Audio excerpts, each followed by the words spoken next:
Assalamualaikum warahmatullahi wabarakatuh. Dalam rangka melaksanakan kegiatan masa libur kerja, saya bersama teman sudah menjadi kebiasaan untuk melakukan penelitian yang menurutku penting dan mungkin tidak penting untuk orang lain. Seperti pada awal kata pendahulu ini, saya menyatakan bahwa diri saya bukanlah jebolan sekolah akademis yang memuat tentang perjalanan jenjang pendidikan sekolah perguruan tinggi, entah perguruan tinggi negeri maupun swasta.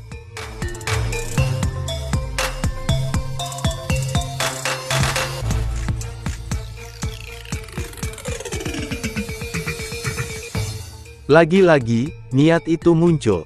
Setelah beberapa tahun yang lalu, merasakan penasaran yang berkelanjutan. Hingga, rasa penasaran itu terjawab, ketika keinginan ini masih terpendam, dan belum pernah tersampaikan.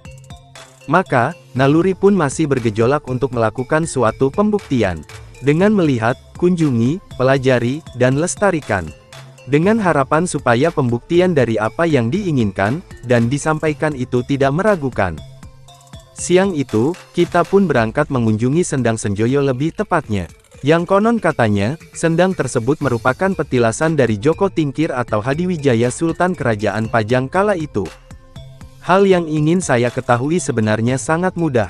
Cuma, secara kebetulan, ketika mengadakan kunjungan ke sana, kita tidak mendapatkan kesempatan yang sangat istimewa ini. Loh, kenapa saya menganggapnya sangat istimewa? Karena, jarang sekali, teman-teman dari komunitas sejarah, punya kesempatan untuk bisa masuk ke dalam lokasi di mana Arca Ganesha itu berada. Benar sekali, Arca Ganesha tersebut memang benar, berada di dalam bangunan PDAM. Tapi, bukan cuma Arca Ganesha saja loh. Melainkan, ada beberapa komponen terpenting dari bangunan candi seperti, Kemuncak atau Ratna, Jaladwara dan Makara. Nanti, panel-panel tersebut akan dijelaskan daripada kegunaan dan fungsinya masing-masing.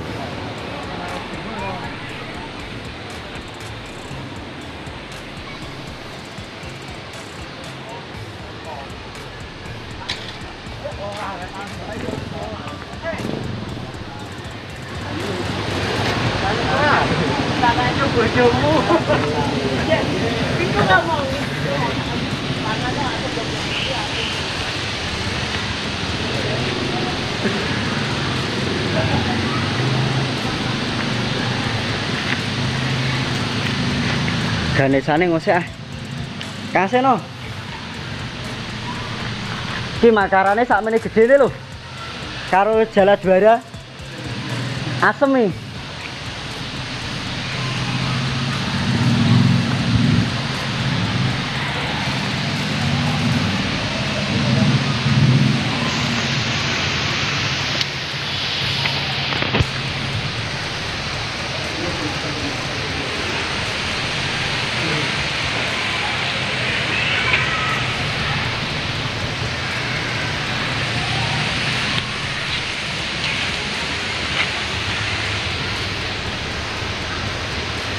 Nah, ini namanya komponen Jaladwara yang biasanya untuk talang air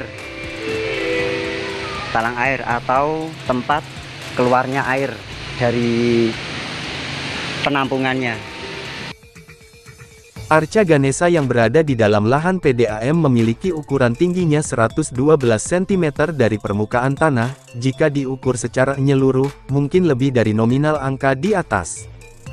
Hanya saja, dari pinggang arca sampai posisi kaki dalam sikap bersila, terkubur dengan material cor sebagai bahan pelindungnya. Kemungkinan, dengan cara seperti itu, wujud perlindungan Arca Ganesha tersebut dilakukan. Arca Ganesha memiliki 4 lengan, 2 diantaranya memegang senjata yang berbeda, dengan menghadap ke atas. Tangan yang satu, tepatnya di sebelah kiri, yang mengarah ke atas memegang tasbih. Sedangkan tangan yang kedua, memegang sabut lalat atau camara. Selanjutnya, 2 diantaranya, dengan sikap yang berbeda pula. Tangan yang satu memegang belalai, dan tangan yang satunya ikut terkubur bersamaan dengan kedua sikap kakinya. Arca Ganesha, menghadap ke arah utara, bagian punggung arca tidak ditemukan panel stela atau sandaran arca. Tanpa mahkota atau tanpa pahatan rambut bergelung di atas kepalanya. Kemungkinan, arca tersebut berdiri sendiri dan tidak menempel pada salah satu dinding sebuah bangunan. Entah itu bangunan patirtaan atau bangunan candi. Mitologi Hindu kuno. Dalam cerita wayang, ia disebut Batara Gana, karena berperan sebagai pemimpin para Gana. Gana adalah pasukan pengawal Siwa. Dalam tradisi pewayangan, Batara Gana adalah pahlawan yang mengalahkan para asura yang hendak menduduki kahyangan para dewa. Dalam beberapa kitab dari India, Ganesha disebutkan mempunyai ciri-ciri pokok sebagai berikut. Berkepala gajah, bertangan 4 dengan salah satu tangannya memegang ekadanta atau gadingnya sendiri yang patah. Tangan kiri memegang parasu atau kapak perang, dan kedua tangan lainnya memegang patma atau bunga teratai merah. Dan modaka atau disebut dengan sweetmeats.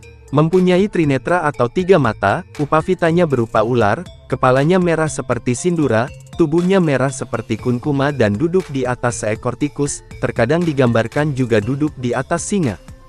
Pengarcaan Ganesha bervariasi, ada yang digambarkan dalam posisi berdiri atau stanaka, dan posisi duduk atau utkutikasana di atas asana.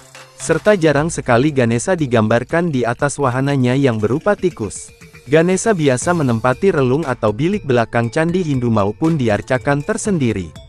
Atribut yang dibawa di tangan kanan belakang berupa aksamala atau tasbih, tangan kiri belakang membawa parasu atau kapak perang. Tangan kanan depan membawa danta atau gading yang patah, dan tangan kiri depan membawa modaka atau sweetmeats. Pakaian dan perhiasan yang dikenakan berupa jata mukuta atau mahkota dari pilihan rambut, dengan hiasan ardacandra kepala, serta prabamandala di belakang kepala. Kadang, memakai kundala atau anting-anting, hara atau kalung, keyura atau kelat bahu, gelang tangan, gelang kaki, upavita berupa ular, ikat pinggang, uncal, dan kain. Lapik arca berupa patma, namun kadang-kadang juga dijumpai Ganesha yang duduk atau berdiri di asana berupa kapala atau tengkorak manusia, yang dikenal dengan sebutan kapalasana. Jika digambarkan duduk di atas patmasana, Ganesha digambarkan dalam sikap duduk utkutikasana, yang menjadi salah satu laksana kuatnya. Sumber tulisan dan foto, buku, Dewa-Dewi Masa Klasik, terbitan BPCB Jateng. Selain arca Ganesha, di dalam komplek PDAM masih bisa ditemukan panel sebagai penghias suatu bangunan. Dugaan sementara, penghias tersebut salah satu panel yang terdapat pada bagian punggung pagar yang mengelilingi sebuah bangunan. Entah bangunan petirtaan atau mungkin juga bangunan candi. Panel tersebut berada tepat di depan arca Ganesha. Keberadaan panel penghias itu hanya satu saja. Jika panel bangunan itu komplit, maka jumlah tersebut lebih dari 8 panel. Kemungkinan bisa lebih lagi. Selain panel kemuncak, ada lagi yang bisa membuat pemikiran semakin membayangkan kemegahan bangunan Sendang Senjoyo di masa keemasannya. Karena, di sini kita akan diperlihatkan panel Jaladwara dengan Makara. Kedua panel tersebut fungsinya untuk apa, dan berada pada bangunan apa? Kita bahas panel Jaladwara dulu. Jaladwara sebutannya, merupakan bagian panel sebuah bangunan yang difungsikan untuk jalannya aliran air. Biasanya, panel tersebut berada pada bangunan petirtaan kuno atau sendang yang sumbernya ditampung lalu dialirkan lewat panel tersebut, dan mengalir seperti pancuran. Apakah panel Jaladwara ini hanya ada pada bangunan petirtaan saja? Tentu tidak, panel Jaladwara, tentunya tidak hanya terdapat pada bangunan petirtaan saja. Melainkan, panel Jaladwara juga bisa kita temukan pada bangunan candi yang memiliki selasar. Contohnya, bangunan Candi Prambanan,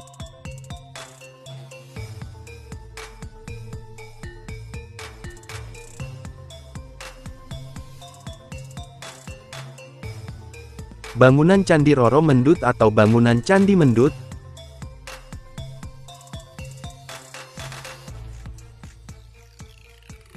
bangunan Candi Borobudur, dan bangunan candi-candi lainnya.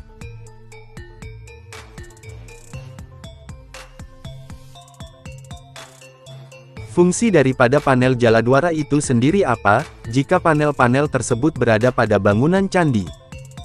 Fungsi daripada panel Jaladwara yang terdapat pada bangunan candi itu sendiri adalah, sebenarnya sistemnya sama, yaitu, panel yang difungsikan sebagai jalan pembuangan air yang tergenang pada selasar atau atap bangunan candi saat musim penghujan. Supaya, material yang sudah tersusun menjadi atau berwujud sebuah bangunan tidak rusak karena terjadinya korosi atau pelapukan pada bahan bakunya.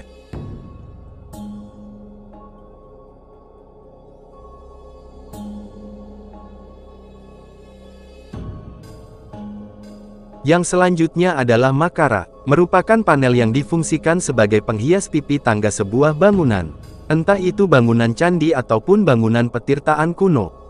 Apakah ada komponen makara penghias pipi tangga terdapat pada bangunan petirtaan? Dan jawabannya adalah ada. Komponen tersebut bisa kita jumpai pada konsep bangunan petirtaan kuno Candi Umbul, Grabak, Magelang. Untuk komponen penghias yang berikutnya, mau bilang jaladwara tapi bukan, melainkan panel tersebut memiliki kesamaan dengan pahatan jaladwara. Mau bilang panel kemuncak, juga bukan. Karena panel ini memiliki pahatan yang berbeda dengan bentuk kemuncak. Pahatan ini cenderung berbentuk seperti buah sukun, karena mirip sekali dengan buah tersebut. Jadi, konsep pahatannya mirip sekali dengan mahkota yang dijadikan ageman di atas kepala para raja-raja kala itu. Hampir menyerupai kala, akan tetapi bukan kala. Melainkan, pahatan ini disebut dengan kepala naga raja. Gambaran pahatan sangat bisa terbaca. Memiliki mata bulat yang melotot, hampir menyerupai singo barong. Memiliki hiasan di kepala berupa mahkota, dengan rambut yang terurai tidak beraturan. Memiliki gigi taring yang digambarkan keluar dari mulutnya. Di atas kepalanya, terdapat pahatan berbentuk buah, dugaan sementara, pahatan tersebut adalah buah sukun. Karena, baru pertama kali ini, saya melihat panel dengan pahatan demikian. Kenapa baru pertama kali melihatnya, lalu, memutuskan bahwa panel itu berada pada salah satu penghias pagar bangunan? Memang demikian konsepnya, karena, panel itu memiliki pahatan kuncian yang berada di bagian belakang. Dan, kuncian tersebut menunjukkan bahwa, panel itu memiliki connecting dengan panel lainnya. Panel itu juga, menunjukkan bahwa, keberadaannya terpasang ada bagian sudut bangunan. Biasanya terdapat pada sebuah bangunan pagar yang mengelilingi bangunan yang berada di dalamnya. Untuk panel berikutnya, terdapat di dalam sebuah bangunan yang berbahan kayu, tepatnya berada di atas sendang yang sudah dijadikan kolam berendam atau kolam renang. Ada panel bangunan kemuncak yang sangat komplit dengan mercunya. Panel-panel tersebut sudah bisa dipastikan terdapat pada bangunan pagar yang mengelilingi petirtaan kuno, yang difungsikan sebagai penghias pagar tersebut. Kenapa sangat yakin sekali dengan asumsi keputusan tersebut? Sangat yakin, karena, panel-panel tersebut memiliki kesamaan dengan panel-panel bangunan petirtaan yang berada di Desa Cabean Kunti, Cepogo, Boyolali, Sendang Kalitanggi Tengaran, Kabupaten Semarang. Panel bangunan petirtaan yang ditemukan di Desa Candirejo, Ungaran Barat, Kabupaten Semarang. Mungkin, masih banyak lagi panel-panel yang berada di Kompleks Sendang Senjoyo yang belum kita ketahui keberadaannya. Begitu kiranya, leluhur meninggalkan jejaknya untuk kita, untuk dipelajari tentang kearifannya. Karena, tidak banyak waktu, ketika kesempatan ini mulai menghampirimu. Akan sangat menyesal, ketika kita lupa dengan jati diri bangsa kita sendiri.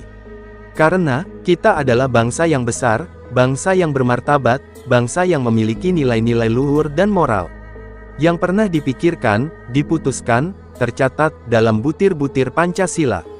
Yang disebutkan pula dalam kalimat, Bhinneka Tunggal Ika.